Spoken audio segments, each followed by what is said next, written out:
चाषी अनेक समय रे असुविधार सम्मुखीन होती। जेतेबेले चाषी ता निज झाड़ पोछा धान को घर को आनी थाए सेतेबेले चाषीर असुविधा आरंभ होता है।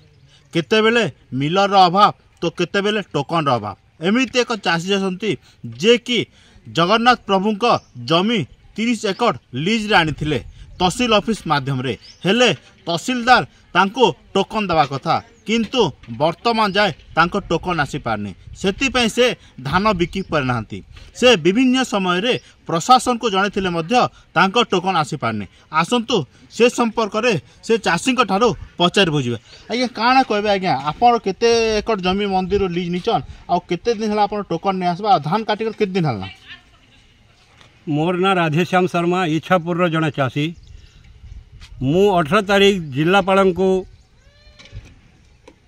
आवेदन करी से मते टोकन 22 तारीख आ 25 तारीख भितर टोकन आसीज बोली कही किंतु आज 27 तारीख हलाड़ी तेबे सुधा टोकन आसी नहीं।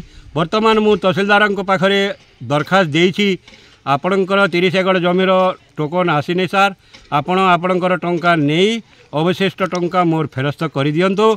से मध्य मते गोटे नोटिस करे अति शीघ्र तुम टंका परिशोध कर जमी लीज नहीं थिवा सूत्र यह चाषी को मारणा नीति भलिया मोर उपरे दंड दौरान तांकर धानर टोकन आसुना आहरी कहते तुम टंका दियो कौठू मु टंका आनिकी देवी तांकर जमीर धान से बिक्री कर पारुना एणु मते बाध्य मरिबा छड़ा कौन उपाय नहीं। आपण शुणुथिले जो चाषी मंदिर रो 30 एकड़ जमी लीज रे आनी तहसीलदार वर्तमान तांको नोटिस करचंती तांको लीज पैसा दबा पई हेले चाषी वर्तमान जाए धान बिक्री कर पारने तो से केमिति पैसा देबे। से तहसीलदार पाखरे आज पुनर्बार से साक्षात करथिले एवं तांको अभियोग करथिले जदि तांको टोकन न आसे तेबे से जाए समस्त धान को तहसील ऑफिस सामने रखिबे एवं तांको टोकन न मिलला जाए से धान रखिबे बोली से तहसीलदार पाखरे जणाई आछंती।